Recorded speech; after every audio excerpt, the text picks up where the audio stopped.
Imagine stepping into a courtroom where logic bends, the truth hides behind laughter, and justice wears a crooked smile.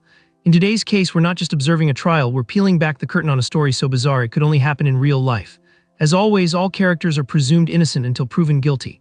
But in this courtroom, the verdict might surprise you. So sit back, lean in, and remember, in Court Spiral, reality is stranger than fiction.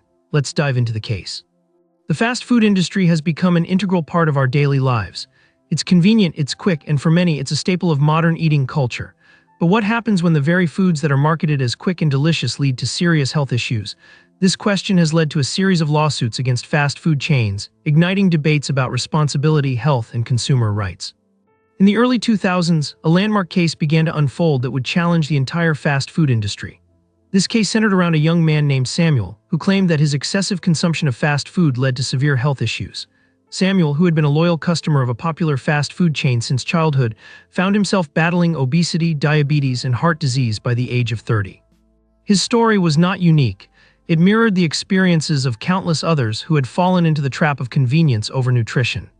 Samuel's lawsuit was groundbreaking. He argued that the fast food company had knowingly marketed unhealthy food options, often targeting children and low-income families. His attorneys claimed that the company was not just selling food but was actively contributing to a public health crisis. They highlighted the deceptive advertising practices that painted their products as not only tasty but also innocuous, if not healthy. The crux of Samuel's case lay in the question of corporate responsibility. Should fast food companies be held liable for the health problems of their consumers? The court had to consider whether these companies had a duty of care towards their customers. Could they be held accountable for the choices of individuals who, perhaps, didn't fully understand the consequences of their dietary habits? To support his case, Samuel's legal team brought in a variety of experts. Nutritionists, health scientists, and psychologists testified about the addictive nature of fast food. They explained how high levels of sugar, fat, and salt can create a cycle of cravings that leads to overconsumption. One psychologist described fast food as hyperpalatable, meaning it is engineered to be irresistibly tasty, leading consumers to ignore their body's signals of fullness. The defense, on the other hand, took a different approach. They argued that individuals are responsible for their own food choices. They pointed out that fast food restaurants are not forcing anyone to eat their products. Instead, they claimed that customers have the freedom to make informed decisions and should be aware of the nutritional information available to them. The defense emphasized that Samuel had made a conscious choice to consume their products consistently over the years. As the trial progressed, it became clear that the jury was grappling with complex questions. On one hand, they sympathized with Samuel's plight and acknowledged the growing obesity epidemic across the nation. On the other hand, they were hesitant to set a legal precedent that could open the floodgates for similar lawsuits against a multitude of industries. After all, where would it end? Could soda companies be next? What about candy manufacturers? In an unexpected twist, the case gained national attention.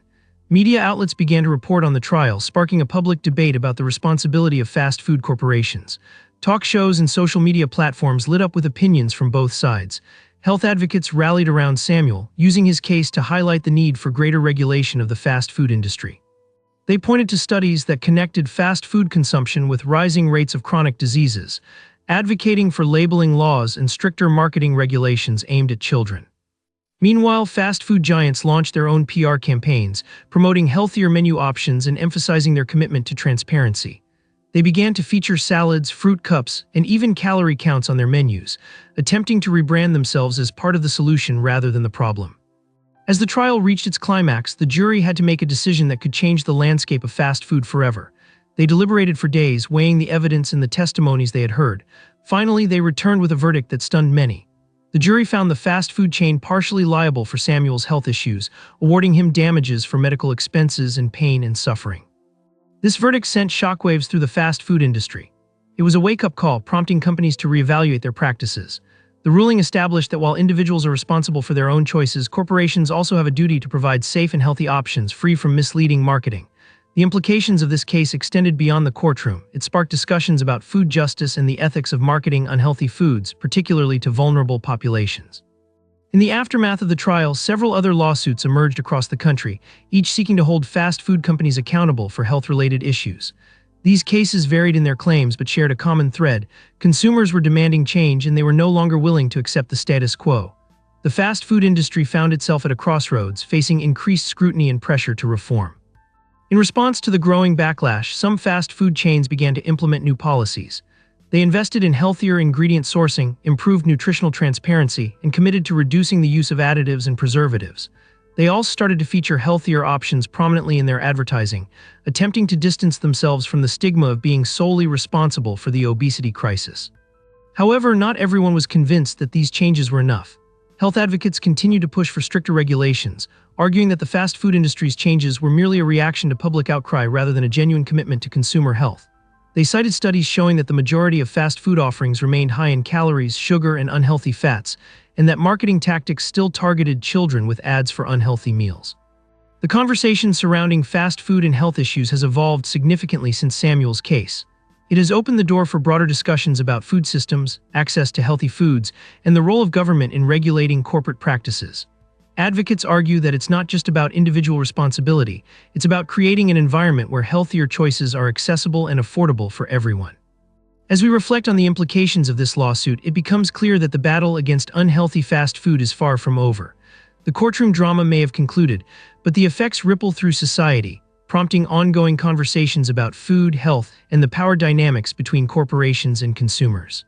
Fast food is not just about convenience anymore. It has become a focal point in discussions about public health and corporate ethics. The lawsuit against fast food for health issues exemplifies the intricate relationships between consumer choice, corporate responsibility, and the consequences of dietary habits. It reminds us that while we can make choices, those choices are often influenced by larger systemic factors. In a world where fast food is deeply ingrained in the fabric of society, the question remains, how do we balance convenience with health? As consumers, we must remain vigilant, informed, and proactive in advocating for our health, while also holding corporations accountable for their role in the food system. The story of Samuel and the lawsuit against fast food is a reminder of the power of individuals to challenge the status quo. It encourages us to think critically about the choices we make every day and the impact those choices have on our health and well-being. In the end, whether you're a fast food lover or a health advocate, the conversation has only just begun.